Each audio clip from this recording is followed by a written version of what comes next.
বন্ধুর সাথে বন্ধু কথা হচ্ছে। আমার নবী বলেন, ও মাওলা 1000 পাঠাইলে চলবে না, চলবে না, আরো বেশি পাঠাইতে হবে। আমার আল্লাহ তাআলা বলেন 1000 নয় বন্ধু 2000 ফেরেশতা পাঠাবো। বলেন সুবহানাল্লাহ। কত পাঠাবেন? আমার নবী বলেন চলবে না, তাও হবে না, হবে না, আরো পাঠাতে হবে। আমার আল্লাহ তাআলা বলেন বিখামসাতি সালাসাতি আলাফিন মিনাল মালাইকাতি মুনজালিন। ও বন্ধু, আপনি যুদ্ধের জন্য প্রস্তুতি গ্রহণ করুন, আমি 3000 ফেরেশতা পাঠাবো। বলেন সুবহানাল্লাহ। ইযা কুলু লিল মুমিনিনা আলা ইয়াকফিকুম আন ইউমিদ্দাকুম রাব্বুকুম বিসালাসাতি আলাফিন মিনাল মালাইকাতি মুনজালিন। বলেন আল্লাহু আকবার। আল্লাহ রাব্বুল আলামিন নবীকে সান্ত্বনা দিচ্ছেন। আর নবীজি আস্তে আস্তে যখন 3000 কথা বলে ফেললো, নবীজির মনের ভিতরে খুশি হয়ে গেল। যেখানে মুমিনদের জন্য, যেখানে আমাকে আমার সাহাবীদেরকে স্বয়ং আল্লাহ তাআলা ফেরেশতা দিয়ে সাহায্য করবেন, আর কিছু হওয়ার সময় নাই, আর কিছু হওয়ার সময় নেই। এখন শুধু সামনে চলতে হবে। যেখানে আমার বন্ধু আমাকে সাহায্য করবে, আর কোনো টেনশন নাই, আর কোনো কারণ নাই। এখন শুধু আগে বলতে হবে। বলেন সুবহানাল্লাহ। এই দিক দিয়ে যখন যুদ্ধের প্রস্তুতি নেওয়া হচ্ছে, দুইটা শিশু বাচ্চা, নাম মুআজ মুআউযিজ, নাম কি তার? মুআজ মুআউযিজ, নবীজির দরবারে এসে হাজির হয়ে বলতেছে, ইয়া রাসূলুল্লাহ, ইয়া হাবিবাল্লাহ, আমাদেরকে যুদ্ধের জন্য অনুমতি দিয়ে দেন। কি দেন? অনুমতি দিয়ে দেন। নবীজি বলতেছেন, তোমরা একদম শিশু বাচ্চা, অনুমতি দেওয়া যাবে না। তোমরা যুদ্ধ যখন শুরু হয়ে যাবে, সাথে সাথে পলায়ন করবে, যুদ্ধের অবস্থা ভয়ঙ্কর হবে। সুতরাং তোমাদের যুদ্ধে যাওয়ার কোনো প্রয়োজন নাই, তোমরা বাসায় চলে যাও।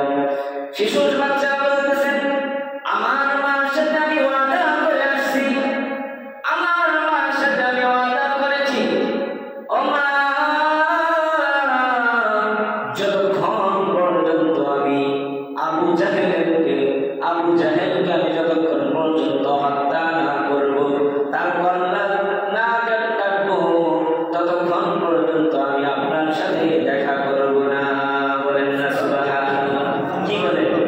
11 বছর বাচ্চা, বড়জন আর ছোটজন আরেকটু ছোট, তারা দুইজন নবীর সাথে কি বলে যে যতক্ষণ পর্যন্ত আবু জাহেলের কল্লা না কাটবো, আমি আমার মার সাথে ওয়াদা দিয়ে আসছি, তার সাথে আর দেখা করবো না। বলেন সুবহানাল্লাহ। কি ইমানি পাওয়ার দেখছেন? নবীজি বলতেছেন তারপরেও হবে না, যুদ্ধ শুরু হয়ে যাবে, ভয়ানক অবস্থা, তোমরা পলায়ন করবে। তখন শিশু বাচ্চারা বলতে লাগলো, ও নবী, আমরা যুদ্ধ যাচ্ছি, আপনাকে যখন তীর মারবে, তখন আপনার তো ডাল যদি পড়ে যায়, তাহলে আপনি উঁচা করে আমার শরীরটাকে উঁচা করে ডাল হিসাবে ব্যবহার করবেন। বলেন সুবহানাল্লাহ। কি বলেন? কেমন অবস্থা শিশু বাচ্চার, কত পাওয়ার! যখন বারবার বলা হলো, নবীজি বারবার না করতেছেন, তারপরে মানে না, অবশেষে তারা দুইজনে বলতে লাগলো, প্রিয় হাবিব, আমাদের দুইজনের মধ্যে আপনি লড়াই লাগাই দেন, যে জিতবে তাকে আপনি যুদ্ধের ময়দানে নিয়ে যাবেন। নবীজি দিয়ে দিলেন, ঠিক আছে, তোমরা লড়াই করো, যে জিতবে তাকে নিয়ে যাওয়া হবে। দুইজনে লড়াই লেগেছিল। সংক্ষেপে বলতেছি, দুইজনে যখন লড়াই লাগলো, লড়াইয়ের ময়দানে বড়জন জিতে গেল 2 বার। কয়বার? বড়জন 2 বার জিতে গেল। একবার দুইজন যখন জিতে গেল, লাস্টের বার তখন ছোটজন বলতেছে, ভাই আমার, তুমি তো 2 বার জিতে ফেলেছ, এবার যদি আমি হেরে যাই, তাহলে আমাকে যুদ্ধের ময়দানে আর নিয়ে যাওয়া হবে না। সুতরাং তুমি আমার একটু পরিমাণ একবার আমাকে তুমি জিতিয়ে দাও, আমি একবারের উসিলা দিয়ে নবীজিকে বলে আমি যুদ্ধের ময়দানে যেতে পারবো। বলেন সুবহানাল্লাহ। এই কানাঘুষা যখন শুরু হতে লাগলো, নবীজি লক্ষ্য করে বিষয়টা দেখতেছিলেন, আর এই দেখে নবীজি আর শান্ত থাকতে পারলেন না। দুইজনকে অনুমতি দিয়ে দিলেন যুদ্ধের জন্য। বলেন সুবহানাল্লাহ। যুদ্ধ যখন প্রস্তুতি শুরু হয়ে গেল, একজন সাহাবী সে যুদ্ধ করবে, যুদ্ধের জন্য প্রস্তুতি সে মনে মনে ভাবতে লাগলো, আমার দুই পাশে দুইজন যদি বীর বাহাদুর সাহাবী আমার পাশে থাকে তাহলে যুদ্ধের জন্য আমি আরো সাহস জোগাতে পারবো। মনে মনে চিন্তা লাগলো কি যেন আমার পাশে আছে। চোখ বন্ধ করে দোয়া করতে লাগলো। চোখ যখন করে ডান পাশে আর বাম পাশে দেখে দুইজন শিশু বাচ্চা, আফরান ছেলে মুআয আর মুআউইজ, দুইজন দুই পাশে শিশু বাচ্চা। মনে মনে বলতে লাগলো, ইয়া রব, কি দোয়া করলাম আর কি তুমি আমার পাশে দিলাম, আলহামদুলিল্লাহ বলে শুকরিয়া আদায় করলো।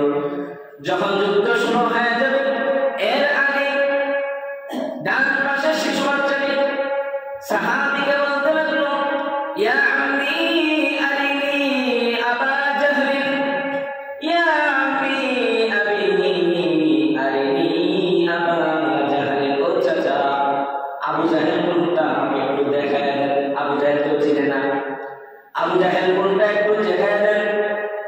তাকে উত্তর দিতে না দিতে বাম পাশে আরেকজন বলতে লাগলো, ইয়া আম্মি আরিনি আবা জাহল। ও চাচা, আবু জাহেল কোনটা একটু দেখায় দেন। আব্দুর রহমান ইবনে আউফ, যে সাহাবী জিজ্ঞেস করলো তার নাম হলো আব্দুল্লাহ ইবনে আউফ। আব্দুর রহমান ইবনে আউফ সে হতবাক হয়ে গেল, এই শিশু বাচ্চা আবু জাহেলকে কেন বুঝে, আবু জাহেলকে কেন বুঝে, হতবাক হয়ে গেল। আর দেখা দিল ওই যে দেখো বড় ঘোড়ার উপর সওয়ার হয়ে আছে, বড় একটা শরীরওয়ালা একজন মানুষ বসে আছে ঘোড়ার উপরে, ওইটাই হলো আবু জাহেল। বলতে দেরি হয়ে গেল, সাথে সাথে পাঁচ পাখির মতো যে আক্রমণ শুরু করে দিল দুইজন শিশু বাচ্চা।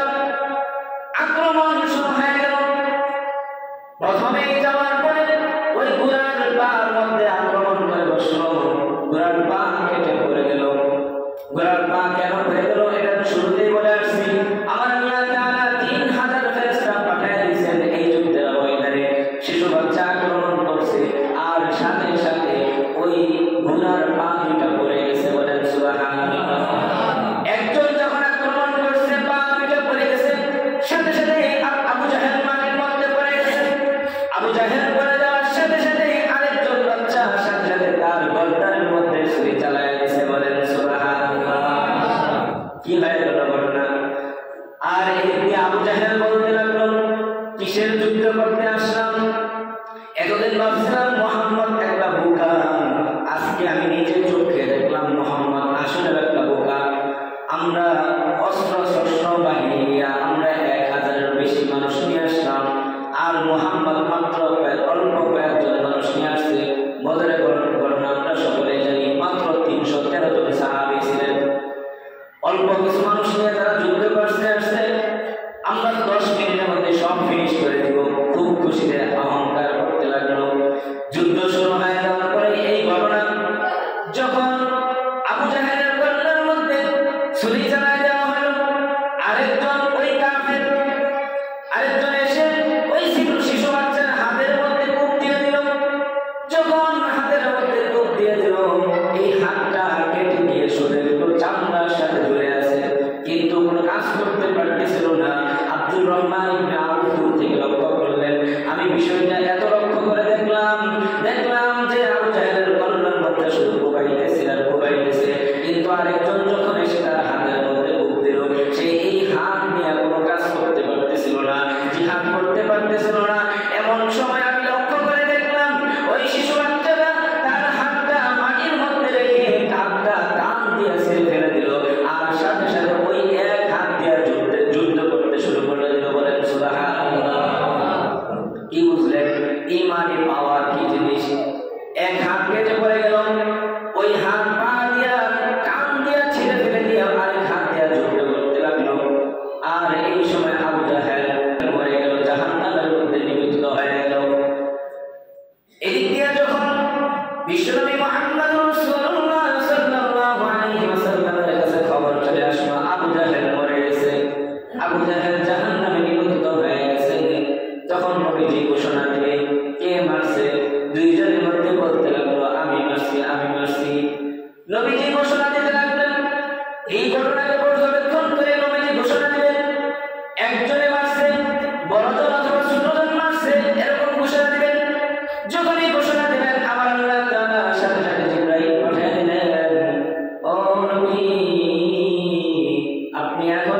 ঘোষণা দিয়েন না, আপনি এখনই ঘোষণা দিয়েন না, আপনি এখন ঘোষণা দেন